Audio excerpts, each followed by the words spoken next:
and the beers in the air.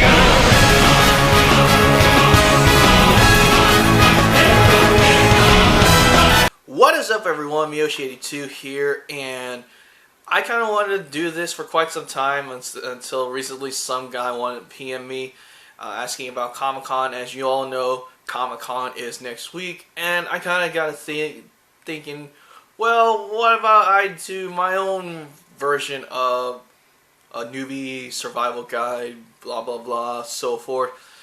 First off, I am a native San Diegan, so living here is a good advantage. I'm also a 19-year veteran of Comic-Con.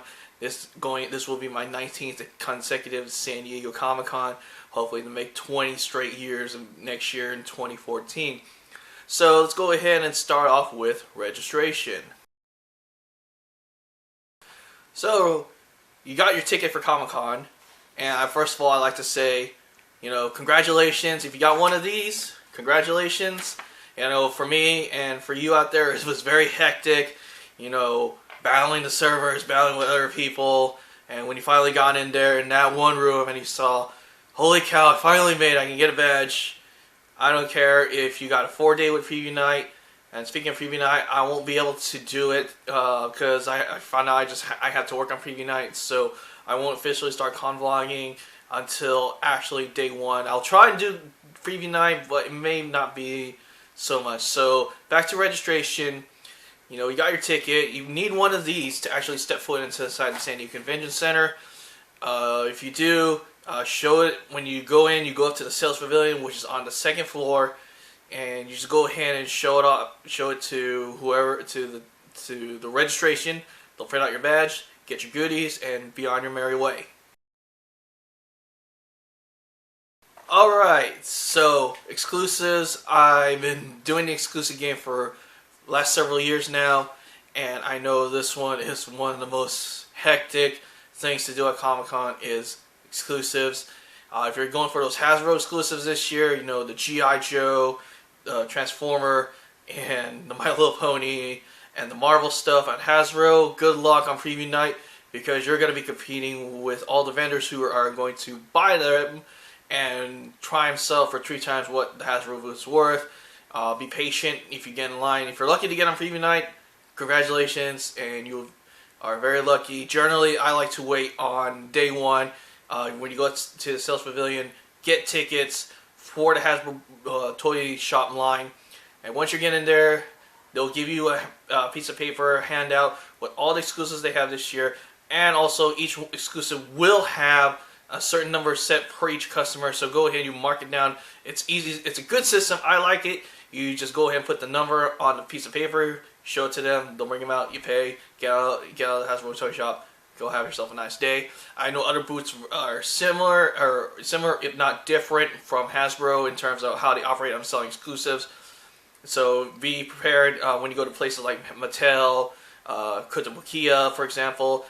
Make sure to know what is for sale and how much, and also know how many you can get at one time. One of the big things about Comic-Con is, of course, the cosplay. You see me wear this? Go ahead and take a picture. I'm very nice. I won't bite. I'm very friendly. If you see me walking around, you can call me by my my YouTube name, Miyoshi82. Hey, what's up? I wouldn't mind, stopping by, say hi. If you see my videos, I generally like that. It makes me feel good right here. Generally for cosplay, I like to have it where, my badge where I can easily sneak it away, so it doesn't look like it's kind of odd looking. I know if you have a cosplay where you can just tuck in your badge away so it's not visible. Those are the best ones. If you have to, you would have to either put it on the floor, which kind of sucks sometimes, or have to move it around to the back where it's not visible from the photographer. Generally, common sense, if you've been doing this, or just always ask the person, can I take a picture? Generally, they'll say yes. Sometimes they'll say no, is because either they have to go somewhere or they're catching up with something. Always be respectful. Be respectful to your fellow attendees.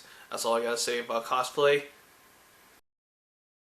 Oh wow, Ballroom 20, Hall H, two of the biggest rooms where they both have TV and movie panels all day long throughout the entire convention. It is the two biggest rooms, the two most popular rooms to get into, because you just don't know who is going to be there at the panel that you want to go to. And generally, people are already camping out for Hall H and Ballroom 20 at least a day or 2 days before the actual start of the convention. Generally, this has been going on for years. I haven't been in Hall H or Ballroom 20 for the last 3 years because it's just too much of a hassle. It takes too much time just to get in those rooms. And, you know, I can always just watch the panels later on YouTube after the con is over. That's just me. If you want to go see a panel for Ballroom 20 or Hall H, you're pretty much going to have to sacrifice half your day just to get in Hall H or Ballroom 20, because now the lines I know for Ballroom 20 actually goes all the way out to the towards Embarcadero. I saw that the last 2 years. Also, for Hall H, you got to be lined up in the lawn area, which is on the south side of the convention center, and that generally takes hours upon hours just to get in. So, you know, you got to be patient if you want to get in those rooms, and I would say you would have to at least get there at least several hours before the panel you want to see go and start. I know for small rooms, it depends, like you can just walk in, or you're going to have to actually wait the panel beforehand. Food. You know, downtown San Diego is not a cheap place to eat. I know Gaslamp Quarter, there's a lot of nice fancy restaurants, you know, from Hooters to some Brazilian restaurant. There's a lot of restaurants out there that's going to cost you an arm and a leg. Generally now Comic-Con has spilled out onto Gaslamp Quarter.